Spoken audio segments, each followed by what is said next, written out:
नमस्कार दोस्तों, स्वागत है आपका डेली करंट अफेयर्स में। दोस्तों, आज की वीडियो है 18 अक्टूबर 2023 के महत्वपूर्ण करंट अफेयर की। तो चलिए दोस्तों, आज की वीडियो शुरू करते हैं। आज की वीडियो का क्वेश्चन नंबर 1 है, हाल ही में क्वांटम प्रौद्योगिकी समर्थित हरित हाइड्रोजन उत्पादन प्रौद्योगिकी किसके द्वारा विकसित की गई है? तो जो क्वांटम प्रौद्योगिकी समर्पित जो हरित हाइड्रोजन उत्पादन प्रौद्योगिकी है, तो ये आईआईटी बीएचयू तो आईआईटी बीएचयू द्वारा विकसित की गई है। तो ए ऑप्शन इसका सही जवाब है। डिटेल जान लेते हैं। तो भारतीय प्रौद्योगिकी संस्थान आईआईटी बीएचयू द्वारा हाल ही में एक नई उच्च प्रवाह क्षमता क्वांटम समर्थित हाइड्रोजन उत्पादन प्रौद्योगिकी तो हरित हाइड्रोजन उत्पादन प्रौद्योगिकी विकसित की गई है और इसका उद्देश्य है राष्ट्रीय हरित हाइड्रोजन मिशन के लक्ष्य को प्राप्त करने में मदद करना। तो राष्ट्रीय हरित हाइड्रोजन जो मिशन है, इसके लक्ष्य को प्राप्त करने में मदद करना इसका उद्देश्य है। क्वेश्चन नंबर 2 है, हाल ही में इंडियन बैंक का कार्यकारी निदेशक किसे नियुक्त किया गया है? तो इंडियन बैंक का कार्यकारी निदेशक नियुक्त किया गया है शिव बजरंग को। तो शिव बजरंग को हाल ही में इंडियन बैंक का कार्यकारी निदेशक नियुक्त किया गया है। डिटेल जान लेते हैं। तो शिव बजरंग सिंह को इंडियन बैंक का कार्यकारी निदेशक नियुक्त किया गया है और इससे पहले ये बैंक ऑफ इंडिया के मुख्य महाप्रबंधक थे। तो इससे पहले कहाँ थे? बैंक ऑफ इंडिया में थे। इंडियन बैंक जो है, इसके एमडी और सीईओ है शांतिलाल जैन। तो शांतिलाल जैन इंडियन बैंक के एमडी और सीईओ है।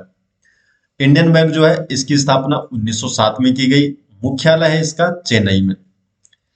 अप्रैल 2020 की बात करें तो अप्रैल 2020 में इलाहाबाद बैंक को भी इंडियन बैंक में विलय कर दिया गया। तो इलाहाबाद बैंक का विलय अप्रैल 2020 में इंडियन बैंक में हो गया था।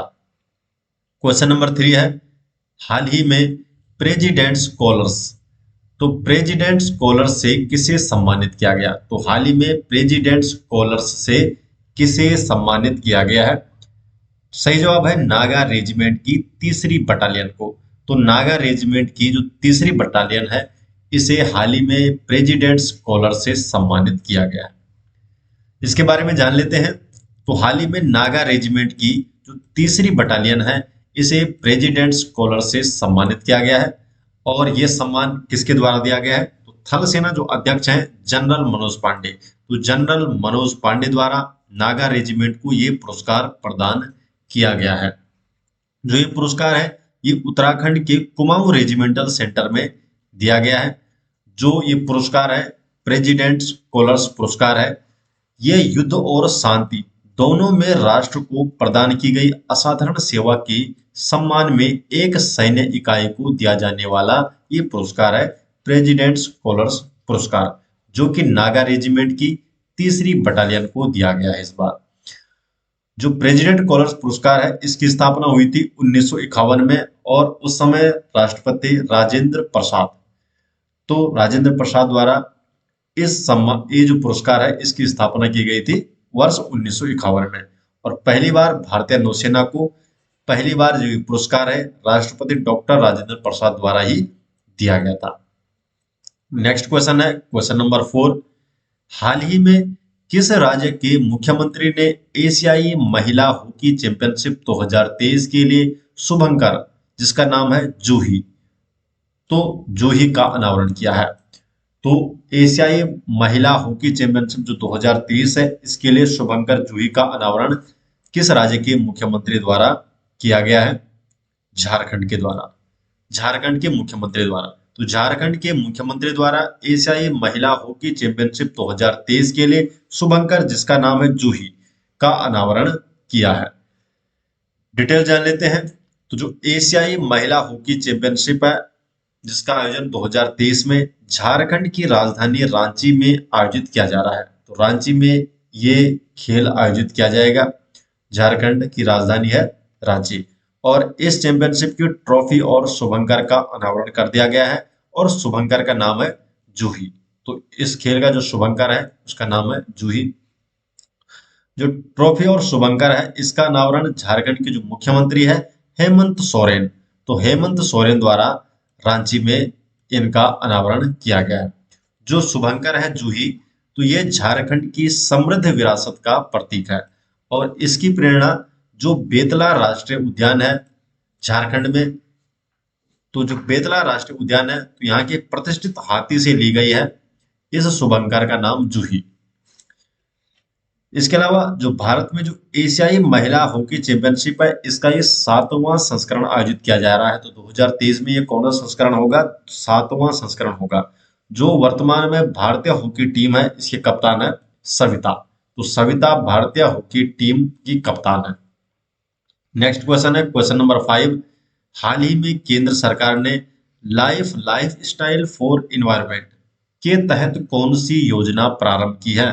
तो केंद्र सरकार द्वारा लाइफ स्टाइल फॉर इन्वायरमेंट के तहत ग्रीन क्रेडिट योजना और इको मार्क योजना, इन दोनों योजना का प्रारंभ किया है। तो डी ऑप्शन इसका सही जवाब हो जाएगा, ए और बी दोनों। तो ग्रीन क्रेडिट योजना और इको मार्क योजना का प्रारंभ किया है लाइफ स्टाइल फॉर इन्वायरमेंट के तहत। नेक्स्ट क्वेश्चन है, यूरोपीय अंतरिक्ष एजेंसी के अनुसार ब्राजील के आकार से 3 गुना बड़ा ओजोन छिद्र कहाँ हुआ है? तो जो यूरोपीय अंतरिक्ष एजेंसी है, तो हाल ही में इसने रिपोर्ट जारी की और इसके अनुसार ब्राजील के आकार से 3 गुना जो बड़ा ओजोन छिद्र है, तो ये कहां पर हुआ है? अंटार्कटिका में। बी ऑप्शन सही जवाब है। तो अंटार्कटिका में ब्राजील के आकार से 3 गुना बड़ा ओजोन छिद्र हुआ है। इसके बारे में जान लेते हैं। तो हाल ही में यूरोपीय अंतरिक्ष एजेंसी के अनुसार 2023 में अंटार्कटिका के ऊपर ओजोन छिद्र ब्राजील के आकार से 3 गुना बड़ा है। तो जो अंटार्कटिका के ऊपर जो ओजोन छिद्र है, ये ब्राजील के आकार से 3 गुना बड़ा है और जो ये छेद है, ये 2.64 करोड़ वर्ग किलोमीटर चौड़ा है। जो ओजोन परत है, ये पृथ्वी के समताप मंडल में एक ऐसा क्षेत्र है जहां पर ओजोन की उच्च सांद्रता पाई जाती है।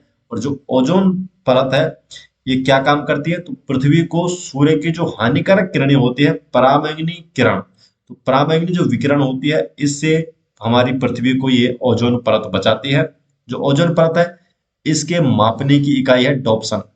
तो डॉप्सन ओजोन परत को मापने की इकाई है।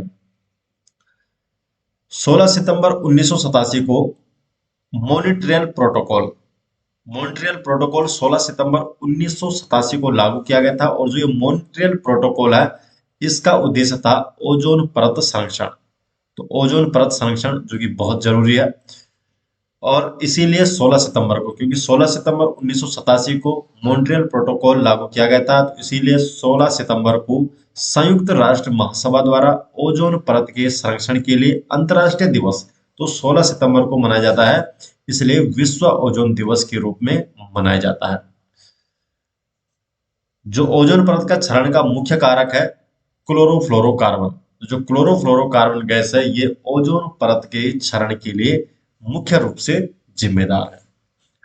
क्वेश्चन नंबर 7 है, ग्लोबल मैरीटाइम इंडिया समिट। तो ग्लोबल मैरीटाइम इंडिया समिट 2023 वैश्विक समुद्री भारत शिखर सम्मेलन 2023 का उद्घाटन किसके द्वारा किया गया है? जो वैश्विक समुद्री भारत शिखर सम्मेलन 2023 का, इसका उद्घाटन नरेंद्र मोदी द्वारा किया गया है। तो प्रधानमंत्री नरेंद्र मोदी जी द्वारा ग्लोबल मैरीटाइम इंडिया समिट 2023 का उद्घाटन किया गया है। तो बी ऑप्शन सही जवाब है। डिटेल जान लेते हैं।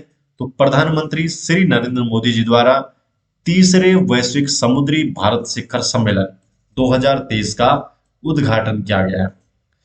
जो ये ग्लोबल मैरीटाइम इंडिया समिट 2023 है, इसका आयोजन मुंबई में किया जा रहा है।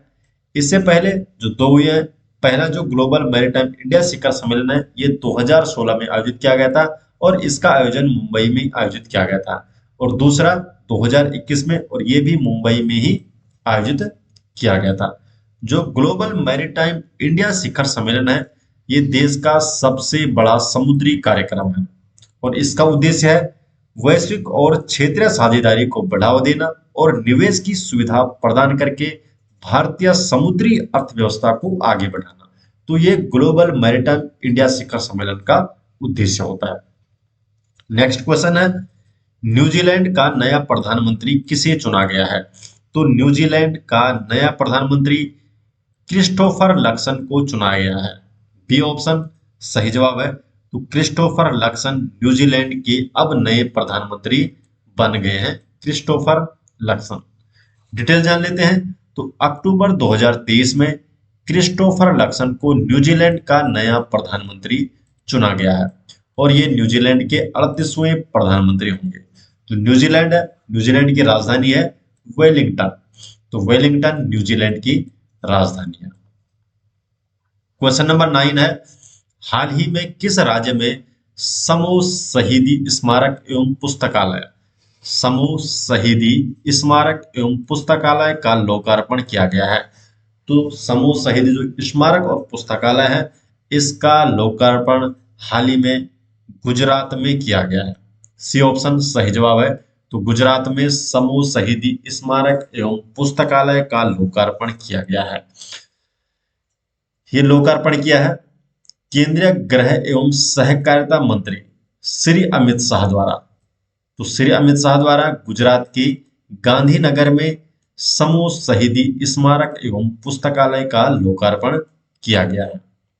और जो ये लोकार्पण है समूह शहीदी स्मारक एवं पुस्तकालय का लोकार्पण क्यों किया गया? क्योंकि जो समूह गांव है गुजरात में 1857 की क्रांति के दौरान यहाँ पर 12 वीर शहीद हो गए थे और इसलिए उन्हीं शहीदों के सम्मान में यहाँ पर समूह शहीदी स्मारक एवं पुस्तकालय बनाया गया है और जिसका अनावरण अमित शाह द्वारा किया गया।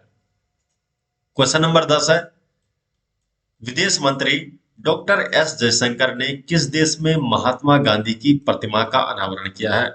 तो जो डॉक्टर एस जयशंकर है जो कि विदेश मंत्री है, तो इन्होंने वियतनाम में महात्मा गांधी जी की प्रतिमा का अनावरण किया है। तो बी ऑप्शन इसका सही जवाब हो जाएगा। इसके अलावा इन्होंने महात्मा गांधी की और साथ में रविंद्रनाथ टैगोर की प्रतिमा का भी अनावरण इन्होंने वियतनाम में किया है, विदेश मंत्री डॉक्टर जयशंकर ने। क्वेश्चन नंबर 11 है, किस केंद्रीय मंत्री ने ईवी रेडी इंडिया डैशबोर्ड को लॉन्च किया है? तो ईवी रेडी इंडिया डैशबोर्ड को किस केंद्रीय मंत्री द्वारा लॉन्च किया गया है? राजकुमार सिंह के द्वारा। तो राजकुमार सिंह के द्वारा ईवी रेडी इंडिया डैशबोर्ड को लॉन्च किया गया है। क्वेश्चन नंबर 12 है, अंतरराष्ट्रीय ग्रामीण महिला दिवस प्रतिवर्ष कब मनाया जाता है? तो अंतरराष्ट्रीय ग्रामीण महिला दिवस प्रत्येक साल 15 अक्टूबर को मनाया जाता है। तो प्रतिवर्ष 15 अक्टूबर को अंतरराष्ट्रीय ग्रामीण महिला दिवस मनाया जाता है। डिटेल जान लेते हैं इस बारे में। तो 15 अक्टूबर को अंतरराष्ट्रीय ग्रामीण महिला दिवस मनाया जाता है और इसको मनाने का जो आधिकारिक रूप से वर्ष 2007 में संयुक्त राष्ट्र महासभा द्वारा इस दिवस को मनाने का प्रस्ताव पारित किया गया था और पहली बार अंतर्राष्ट्रीय ग्रामीण महिला दिवस वर्ष 2008 में मनाया गया था। तो अंतर्राष्ट्रीय ग्रामीण महिला दिवस पहली बार वर्ष 2008 में मनाया गया था और कब मनाया जाता है? तो 15 अक्टूबर को, हर साल 15 अक्टूबर को अंतर्राष्ट्रीय ग्रामीण महिला दिवस मनाया जाता है। तो ये दोस्तों हो गए आज 18 अक्टूबर 2023 के महत्वपूर्ण करंट अफेयर। ये सभी नोट्स आपको मिल जाएंगे हमारी वेबसाइट में, जिसका लिंक आपको डिस्क्रिप्शन में देखने को मिल जाएगा। तो आप डिस्क्रिप्शन पे चेकआउट कर सकते हैं, वहां पर वेबसाइट का लिंक है और वहां पर आप इन नोट्स को रीड कर सकते हैं। तो मिलते हैं दोस्तों नेक्स्ट वीडियो के साथ, तब तक के लिए आपका बहुत बहुत धन्यवाद।